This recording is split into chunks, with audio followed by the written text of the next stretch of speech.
말씀 제목 따라해 보겠습니다. 이 여종과 그 아들을 내쫓으라. 오늘은 대림절 셋째 주간입니다. 주님의 탄생만이 아니라 주님의 재림을 준비하는 경건한 삶을 사시기를 바랍니다. 지난 주일에 선포한 말씀을 통해 99세의 할례를 받은 아브라함이 여러 가지 상황을 겪고 결국에는 100세에 이삭을 낳은 것과 같이 새 언약의 성취인 성령 세례, 즉 마음의 할례인 혼의 구원과 성령 충만받는 몸의 구원까지 받은 시온의 성도님들은 사라의 진정한 믿음으로 이삭을 낳으셨습니까? 아브라함이 99세 할례를 받은 후에 하나님이 오셔서 기한이 이를 때에 내가 정녕 내게로 돌아오리니 내 아내 사라에게 아들이 있으리라고 하셨을 때 속으로 웃었던 사라에게 어떤 일이 일어났습니까? 실제로 잉태의 기쁨을 얻은 것입니다. 여러분도 저희 시온교회에서 선포되는 새 언약의 성취인 성령 세례, 즉 마음의 할례인 혼의 구원의 기쁜 소식을 들은 이후에 어떤 일을 경험하셨습니까? 다른 사람들은 혼의 구원인 성령 세례를 받아도 나는 안 될 거야 하지 않았습니까? 하지만 주변에 혼의 구원인 성령 세례를 받은 간증을 들으면서 여러분도 믿음이 생기고 결국에는 혼의 구원인 성령 세례를 받지 않았습니까? 이것이 바로 잉태의 기쁨입니다. 여기서 더 성장하여 탄생의 기쁨인 성령 충만받는 몸의 구원까지 받지 않았습니까? 그런데도 여전히 생각과 감정과 의지인 혼과 보고 듣고 말하고 행동하는 몸을 통해 죄를 짓기에 혼의 구원인 성령 세례와 몸의 구원인 성령 충만받은 사실까지 의심하지 않았습니까? 왜 주님이 혼의 구원인 성령 세례와 몸의 구원인 성령 충만까지 받은 여러분에게 이런 일을 허락하시는 것입니까? 이 일을 통해 젖을 먹는 수준에서 젖을 떼고 완전케 하시려는 것입니다. 아니, 엄마 뱃속에 잉태된 태아가 엄마의 해산의 수고를 통해 탄생했다고 바로 젖을 뗄 수 있습니까? 그래서 성령 세례와 성령 충만을 받은 후에도 여전히 생각과 감정과 의지인 혼과 보고 듣고 말하고 행동하는 몸을 통해 죄를 짓는 것입니다.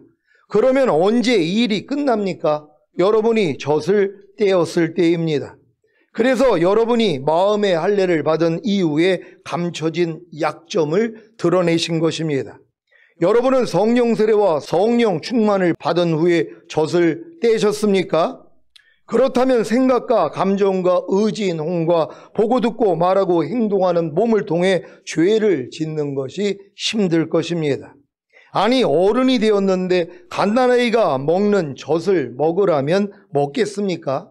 물론 한두 번 궁금해서는 먹을 수 있다 손 치더라도 누가 계속해서 젖을 먹겠습니까?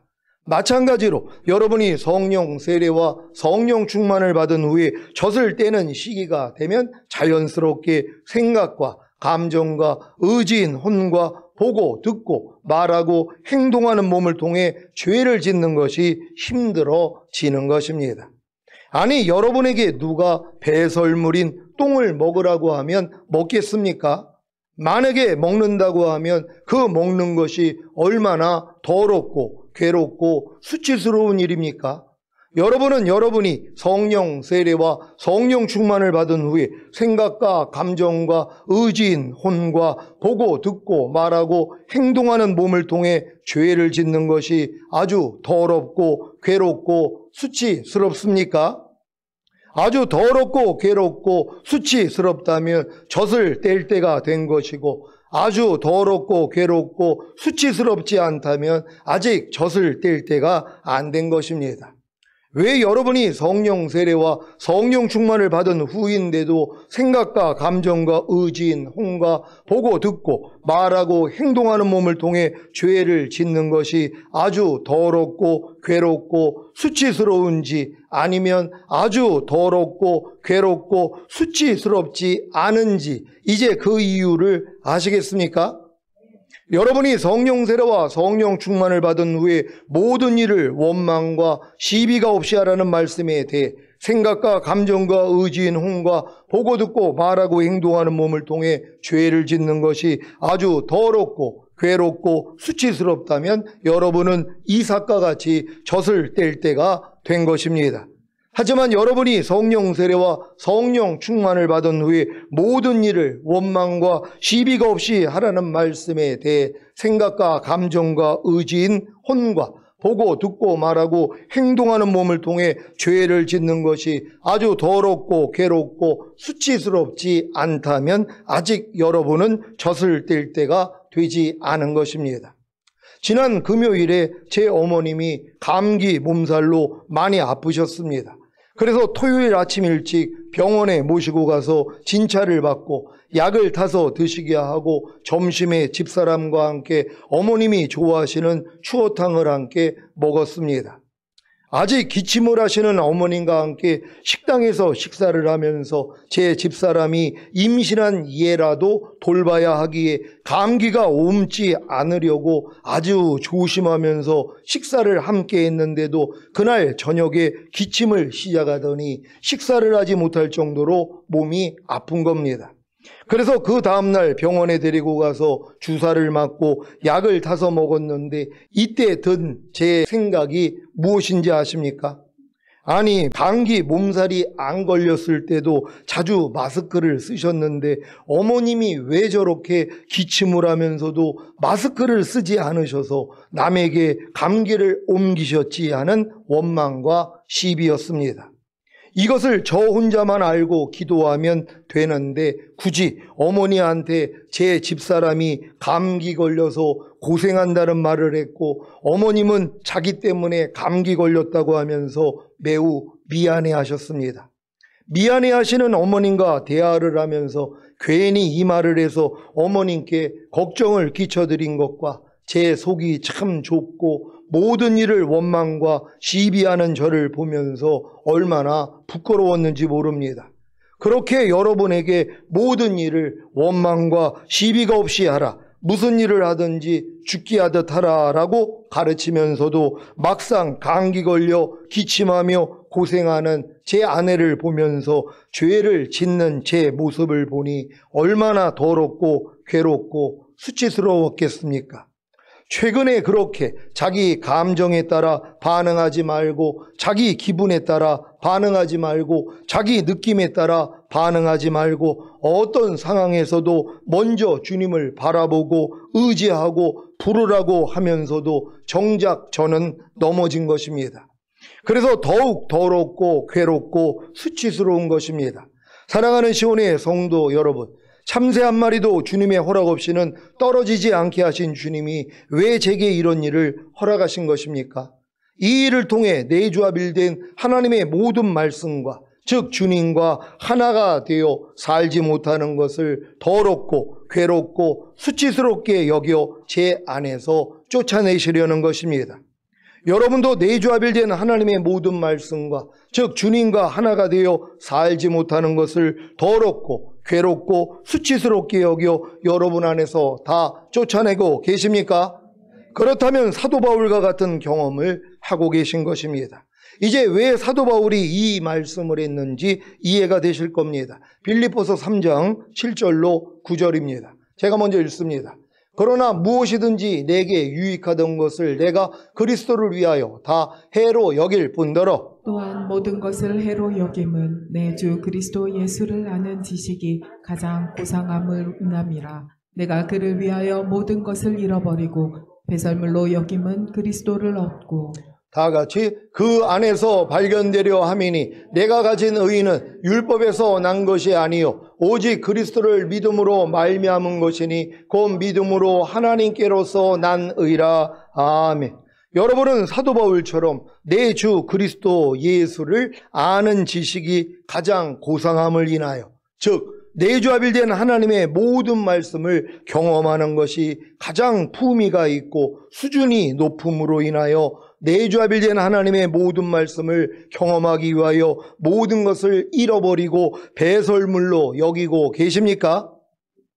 모든 일을 원망과 시비가 없이 하라는 말씀을 경험하기 위하여 여러분의 모든 일을 원망하고 시비하는 생각과 감정과 의지인 혼과 보고 듣고 말하고 행동하는 몸을 잃어버리고 배설물로 여기고 계시다면 여러분은 이삭과 같이 젖을 뗄 때가 된 것입니다. 아직 여러분의 모든 일을 원망하고 시비하는 생각과 감정과 의지인 혼과 보고 듣고 말하고 행동하는 몸을 잃어버리고 배설물로 여기고 계시지 않다면 여러분은 젖을 뗄 때가 된 것이 아닙니다. 젖을 떼는 시기가 언제 옵니까? 여러분이 성령 세례와 성령 충만을 받은 후에 생각과 감정과 의지인 혼과 보고 듣고 말하고 행동하는 몸을 통해 죄를 짓는 것을 알고 죄를 피 흘리기까지 싸울 때입니다. 히브리서 12장 4절을 현대인의 성경으로 읽겠습니다. 다 같이 읽습니다. 시작. 지금까지 여러분은 피를 흘리면서까지 죄를 대항하여 싸운 일은 없습니다. 여러분은 죄를 피 흘리기까지 싸워본 적이 있습니까? 피 흘리기까지 싸운다는 것은 죽기까지 싸우겠다는 것입니다. 여러분은 성령 세례와 성령 충만을 받은 후에 죄를 피 흘리기까지 싸우십니까? 그렇다면 이삭과 같이 젖을 뗄 때가 된 것입니다. 아직 성령 세례와 성령 충만을 받은 후에 죄를 피 흘리기까지 싸우지 않고 계시다면 젖을 뗄 때가 된 것은 아닙니다. 성령 세례와 성령 충만을 받은 후에 죄를 피 흘리기까지 싸우는 것과 싸우지 않는 것에는 어떤 차이가 있습니까? 성령 세례와 성령 충만을 받은 후에 죄를 피 흘리기까지 싸우는 때가 되었다면 이삭이 자라매 젖을 떼고 이삭이 젖을 떼는 날에 아브라함이 큰 잔치를 베푼 것과 같습니다. 창세기 21장 8절을 개역 개정으로 읽겠습니다. 다 같이 읽습니다. 시작. 아이가 자라매 젖을 떼고 이삭이 젖을 떼는 날에 아브라함이 큰 잔치를 베풀었더라. 아멘. 이삭이 젖을 떼는 날에 아브라함이 베푼 큰 잔치 후에 어떤 일이 일어납니까? 아브라함의 아들 애굽 여인 하갈의 아들이 이삭을 놀리는 것입니다. 여러분도 성령 세례와 성령 충만을 받은 후에 죄를 피 흘리기까지 싸우는 때가 되었을 때 어떤 일을 경험했습니까? 여러분의 먼저 태어난 옛사람이, 즉 옛자아가 여러분의 새로워진 혼과 몸을 놀리지 않습니까? 이 경험은 여러분이 성령 세례와 성령 충만을 받은 후에 죄를 피 흘리기까지 싸우는 때가 되었을 때 할 수 있는 경험입니다. 여러분이 성령 세례와 성령 충만을 받은 후에 죄를 피 흘리기까지 싸우는 때가 되지 않았다면 여러분의 먼저 태어난 옛사람이, 즉 옛자아가 여러분의 새로워진 혼과 몸을 놀리는 경험을 하지 못할 것입니다. 이 경험은 여러분이 거듭나는 영의 구원을 얻은 후에 여러분의 먼저 태어난 옛사람이, 즉 옛자아가 여러분의 거듭난 영을 놀리는 경험하고는 비교가 되지 않습니다. 이것이 바로 출애굽한 이스라엘이 광야에서 몇 차례 경험했던 전쟁과 요단강을 건너 가나안에 들어가서 했던 무수한 전쟁과의 차이입니다. 여러분이 성령 세례와 성령 충만을 받은 후에 죄를 피 흘리기까지 싸우는 때가 되었다는 것은 여러분이 요단강을 건너 가나안에 들어가서 해야 하는 전쟁입니다. 이 전쟁이 바로 사라가 아브라함에게 원했던 바로 이것입니다. 창세기 21장 10절을 개역 개정으로 읽겠습니다. 다 같이 읽습니다. 시작. 그가 아브라함에게 이르되 이 여종과 그 아들을 내쫓으라. 이 종의 아들은 내 아들 이삭과 함께 기업을 얻지 못하리라 하므로. 아멘. 사라의 말을 들은 아브라함의 심정이 느껴지십니까?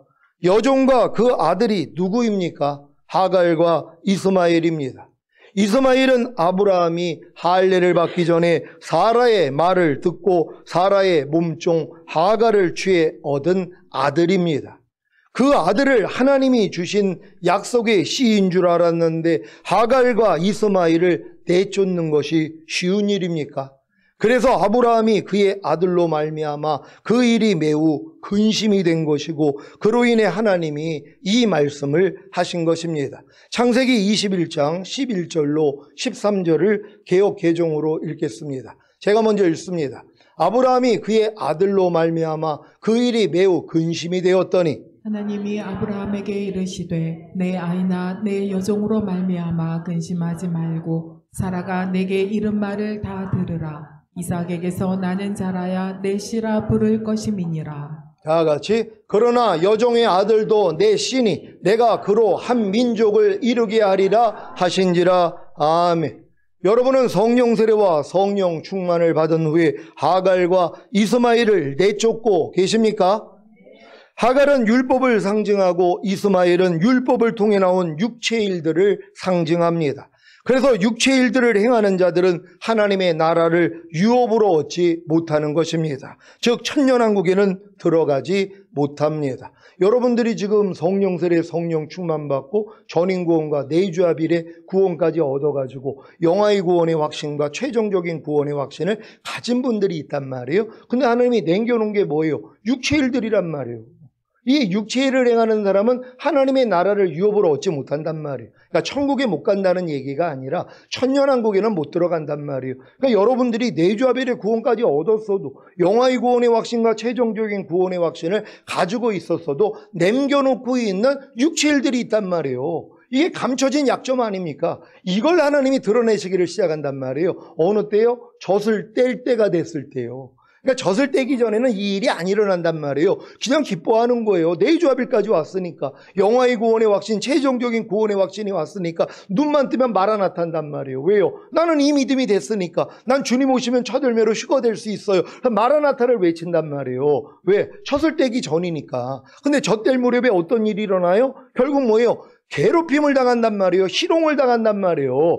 여러분의 숨은 약점을 하나님이 다 드러내시는 것이란 말이에요. 왜? 이제 육체의 일을 버려야 될 때가 됐기 때문이란 말이에요. 이건 여러분이 젖을 뗄 무렵에 시작할 수 있는 것이란 말이에요. 그러니까 그 전에는 뭐예요? 육체의 일들을 여러분이 그대로 가지고 있으면서도 여러분이 하나님의 나라를 유업으로 얻는다고 착각을 하는 것이란 말이에요. 하나님이 이걸 드러내 주셔야 되는 것이에요. 그러니까 여러분에게 황당한 일들이 일어나는 것이란 말이에요. 여러분의 속을 뒤집는 웬만한 일 가지고 여러분의 속이 뒤집히겠습니까? 이제 여러분들이 진정으로 사방으로 우겨싸임을 당해도 쌓이지 않고 답답한 일을 당해도 낙심하지 않고 핍박을 받아도 버림받지 않고 거꾸러뜨림을 당해도 망하지 않는 이런 수준까지 왔는데요. 그러니까 여러분의 이 수준에서 여러분을 흔들 수 있는 아주 기가 막힌 일들을 하나님이 허락하시는 것이란 말이에요. 그래서 여러분의 바닥이 드러나는 것이란 말이에요. 이걸 처리하지 않고는 5년과 혼과 몸이 흠없게 보존되어 있을 수가 없잖아요. 그러니까 휴거가 안 된단 말이에요. 그러니까 여러분들이 반드시 젖을 뗄 무렵에서 하나님이 모든 걸 드러내신단 말이에요. 이걸 다 쫓아버려야 된다는 걸 믿는 여러분 되시기를 바랍니다. 갈라디아서 5장 19절로 21절을 개역 개정으로 읽겠습니다. 제가 먼저 읽습니다. 육체의 일은 분명하니 곧 음행과 더러운 것과 호색과 우상 숭배와 주술과 원수 맺는 것과 분쟁과 시기와 분냄과 당짓는 것과 분열함과 이단과 다 같이 투기와 술 취함과 방탕함과 또 그와 같은 것들이라. 전에 너희에게 경계한 것 같이 경계하노니 이런 일을 하는 자들은 하나님의 나라를 유업으로 받지 못할 것이요. 아멘. 하나님의 나라를 유업으로 얻지 못하게 하는 16가지 육체의 일들을 통해 성령 세례와 성령 충만을 받은 분들에게 묻습니다. 여러분이 16가지 육체의 일들을 다 버려서 성령 세례를 받았습니까? 아니지요. 도리어 거듭나는 영의 구원을 얻은 후에 하나님의 나라를 유업으로 얻지 못하게 하는 이 16가지 육체의 일들을 버리려고 아무리 노력을 해도 안 되기에 절망하고 간절히 주님을 찾았기에 성령 세례받는 혼의 구원을 얻지 않았습니까? 그리고 성령 세례받는 혼의 구원을 얻은 후에 여러분이 16가지 육체의 일들을 다 버려서 성령 충만을 받았습니까? 아니지요. 도리어 성령 세례받는 혼의 구원을 얻은 후에 하나님의 나라를 유업으로 얻지 못하게 하는 이 16가지 육체의 일들을 버리려고 아무리 노력을 해도 안 되기에 절망하고 간절히 주님을 찾았기에 성령 충만받는 몸의 구원을 얻지 않았습니까? 이렇게 성령 세례받는 혼의 구원과 성령 충만받는 몸의 구원을 얻은 후에 여러분의 갈등이 무엇입니까? 성령 세례받는 혼의 구원과 성령 충만받는 몸의 구원을 얻었어도 이 16가지 육체의 일들을 다 버릴 수가 없다는 것입니다. 이 16가지 육체일들은 이삭이 탄생한 후에 젖을 뗄 때가 되어야 비로소 버릴 수 있습니다. 그래서 아직 젖을 떼기 전에는 버릴 수가 없는 것입니다. 이 16가지 육체일들이 무엇입니까? 육체의 일은 크게 4종류로 되어 있는데 바로 성적인 죄와 종교적인 죄와 사회적인 죄와 개인적인 죄입니다. 성적인 죄는 음행과 더러운 것과 호색입니다. 종교적인 죄는 우상 숭배와 술수입니다. 사회적인 죄는 원수를 맺는 것과 분쟁과 시기와 분냄과 당짓는 것과 불리함과 이단과 투기입니다. 이러한 죄들로 인해 나라와 사회와 교회가 깨지거나 이웃과의 관계가 깨지는 것입니다. 개인적인 죄는 술 취함과 방탕함과 또 그와 같은 것들입니다.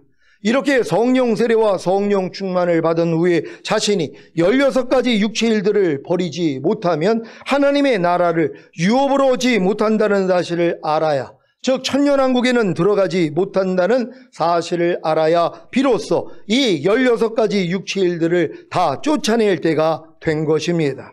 이것이 바로 이삭이 젖될 때가 된 것과 같습니다. 여러분은 성령 세례와 성령 충만을 받은 후에 자신이 16가지 육체일들을 버리지 못하며 하나님의 나라를 유업으로 얻지 못한다는 사실을, 즉 천년왕국에는 들어가지 못한다는 사실을 아셨습니까? 이것을 알아야 이 16가지 육체일들을 버리려고 하지 않겠습니까? 문제는 성령 세례와 성령 충만을 받은 후에 너무 좋아서 이 16가지 육체일들을 행하고 있으면서도 전혀 모른다는 것입니다. 그래서 나는 부자라 부요하여 부족한 것이 없다라고 하는 것입니다. 아직 이삭이 젖을 떼기 전에 무슨 고난이 있겠습니까? 하지만 이삭이 젖을 떼고 큰 잔치가 열려야 이스마엘에게 희롱을 당하는 것입니다. 그래서 자신이 얼마나 봉고한지 가련한지 가난한지 눈 멀었는지 벌거벗었는지를 아는 것입니다. 이때가 되셨습니까?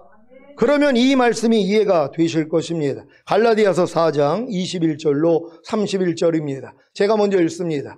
내게 말하라. 율법 아래 있고자 하는 자들아, 율법을 듣지 못하였느냐? 기록된 바 아브라함이 두 아들이 있으니 하나는 계집종에게서 하나는 자유하는 여자에게서 났다 하였으나, 계집종에서는 육체를 따라 낳고 자유하는 여자에게서는 약속으로 말미암았느니라. 이것은 비유니 이 여자들은 두 언약이라. 하나는 신의 산으로부터 종을 낳은 자니 곧 하가라.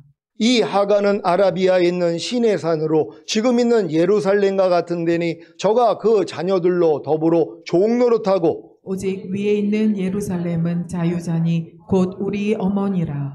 기록된 바 잉태치 못한 자여 즐거워하라. 그렇지 못한 자여 소리질러 외치라. 이는 홀로 사는 자의 자녀가 남편 있는 자의 자녀보다 많음이라 하였으니, 형제들아 너희는 이삭과 같이 약속의 자녀라.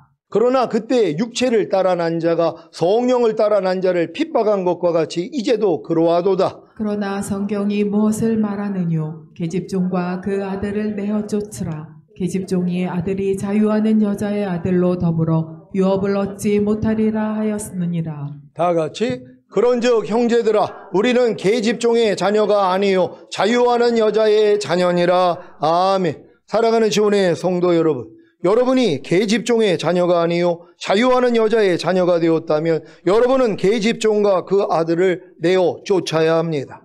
계집종인 하갈은 율법을 상징하고 그 아들인 이스마엘은 율법을 통해 나온 육체일들을 상징합니다. 그래서 육체일들을 행하는 자들은 하나님의 나라를 유업으로 얻지 못하는 것입니다. 즉 천년왕국에는 들어가지 못합니다. 여러분이 이삭이 젖을 댈 때가 되었다면 이제부터는 계집종과 그 아들을 내어 쫓아야 합니다. 그래야 7개의 우물인 부엘세바를 얻게 됩니다. 아브라함이 계집종인 하갈과 육체를 따라 난 아들 이스마엘을 내쫓은 후에 어떤 일이 일어났습니까? 그때 아비멜렉과 그 군대 장관 비골이 아브라함에게 와서 언약을 세운 것입니다. 이것이 바로 부엘세바, 즉 7개의 우물입니다. 7개의 우물이 주님이 십자가에서 다 이루었다고 하신 7개의 구원인 것을 다 아시지요? 창세기 21장 22절로 34절을 개역 개정으로 읽겠습니다. 제가 먼저 읽습니다. 그때 아비멜렉과 그 군대장관 비골이 아브라함에게 말하여 이르되 내가 무슨 일을 하든지 하나님이 너와 함께 계시도다. 그런즉 너는 나와 내 아들과 내 손자에게 거짓 되이 행하지 아니하기를 이제 여기서 하나님을 가리켜 내게 맹세하라. 내가 내게 후대한 대로 너도 나와 내가 머무는 이 땅에서 행하여 보이라. 아브라함이 이르되 내가 맹세하리라 하고 아비멜렉의 종들이 아브라함의 우물을 빼앗은 일에 관하여 아브라함이 아비멜렉을 책망하매 아비멜렉이 이르되 누가 그리하였는지 내가 알지 못하노라. 너도 내게 알리지 아니하였고 나도 듣지 못하였더니 오늘에야 들었노라. 아브라함이 양과 소를 가져다가 아비멜렉에게 주고 그 두 사람이 서로 언약을 세우느니라. 아브라함이 7 암양 새끼를 따라 놓으니 아비멜렉이 아브라함에게 이르되 이 7 암양 새끼를 따로 놓음은 어찌미냐. 아브라함이 이르되 너는 내 손에서 이 암양 새끼 7을 받아 내가 이 우물판 증거를 삼으라 하고 두 사람이 거기서 서로 맹세하였으므로 그곳을 부엘세바라 이름하였더라. 그들이 부엘세바에서 언약을 세우며 아비멜렉과 그 군대장관 비골은 떠나 블레셋 사람의 땅으로 돌아갔고 아브라함은 부엘세바에 에셀나무를 심고 거기서 영원하신 여호와의 이름을 불렀으며 다 같이 그가 블레셋 사람의 땅에서 여러 날을 지냈더라. 아멘. 아브라함은 부엘세바에서 그늘을 제공함으로 쉼을 얻게 하는 에셀나무를 심고 거기서 영원하신 여호와의 이름을 불렀습니다. 여러분이 7개의 구원을 알고 지금 안식을 누리고 있다면 부엘세바에서 에셀나무를 심고 거기서 영원하신 여호와의 이름을 부르고 있는 것입니다. 그래야 마지막 시험인 독자 이삭을 바치라는 시험을 통과할 수 있습니다. 마지막 시험인 독자 이삭을 바치라는 시험이 무엇입니까? 지금까지 깨달았던 모든 것을 다 내려놓는 것입니다. 그래야 갓난아이와 같이 순전하고 신령한 젖을 사모하기에 주님으로부터 순전하고 신령한 젖을 먹고 휴거인 영화의 구원과 천년왕국인 최종적인 구원에 이르도록 자라는 것입니다. 이것을 사도 바울은 이렇게 말합니다. 고린도후서 5장 16절을 새 번역으로 읽겠습니다. 다 같이 읽습니다. 시작. 그러므로 이제부터 우리는 아무도 육신의 잣대로 알려고 하지 않습니다. 전에는 우리가 육신의 잣대로 그리스도를 알았지만 이제는 그렇지 않습니다. 아멘. 육신의 잣대는 왜곡된 인간의 본성을 반영하는 것으로 자기 중심적인 아집과 이기적인 태도가 그것의 중요 부분을 이룹니다. 사도 바울은 육신의 잣대로 유대인과 이방인을 구분하여 자신이 유대인임을 자랑했고 육신의 잣대로 예수를 가리켜 사람들을 현혹하게 하는 거짓 메시아라고 하여 그를 따르는 자들을 탄압했습니다. 또한 육신의 잣대로 예수 그리스도를 알았습니다. 여러분이 지금까지 배웠던 예수 그리스도와 그분이 하신 말씀들은 다 육신의 잣대대로 배우고 알았던 것입니다. 이것을 다 내려놓는다면 주님이 직접 기름 부음으로 가르쳐 주실 것입니다. 이것이 바로 이 말씀의 성취입니다. 요한일서 2장 27절입니다. 다 같이 읽습니다. 시작. 너희는 주께 받은 바 기름 부음이 너희 안에 거하나니 아무도 너희를 가르칠 필요가 없고 오직 그의 기름 부음이 모든 것을 너희에게 가르치며 또 참되고 거짓이 없으니 너희를 가르치신 그대로 주 안에 거하라. 아멘. 이제 여러분은 주님이 기름 부음으로 가르치는 것을 따라 그대로 주 안에 거하면 됩니다. 즉 주님이 가르쳐 주시는 대로 행하면 됩니다. 그러면 어떤 일이 일어날까요? 요한일서 2장 28절입니다. 다 같이 읽습니다. 시작. 자녀들아 이제 그 안에 거하라. 이는 주께서 나타나신 바 되며 그의 강림하실 때 우리로 담대함을 얻어 그 앞에서 부끄럽지 않게 하려 함이라. 아멘. 오늘 선포된 말씀을 통해 계집적인 하갈과 육체를 따라 난 아들 이스마엘을 쫓아내고 독자 이삭을 바치는 시험을 통과하여 주님이 기름 부음으로 가르치시는 것을 따라 그대로 주 안에 거함으로 주님이 공중으로 강림하실 때 담대함을 얻어 주님 앞에서 부끄럽지 않게 되시기를 우리 주 예수 그리스도의 이름으로 축원합니다.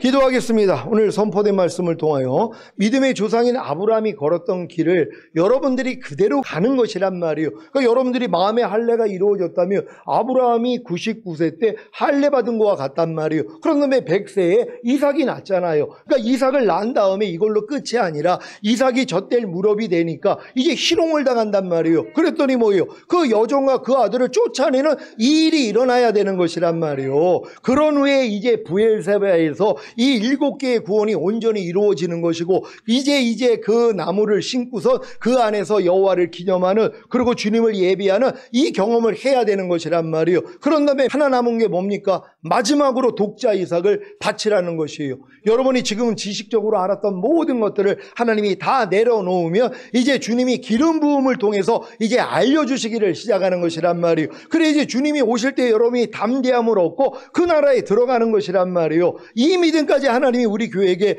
오늘까지 알려주신 것이에요. 그러니까 이 말씀을 통하여 여러분 자신을 돌아보고 내가 어디에 와 있는가를 돌아보고 끝까지 이 믿음으로 승리할 수 있는 여러분이 되길 위해 주여 한번 외치고 기도합니다.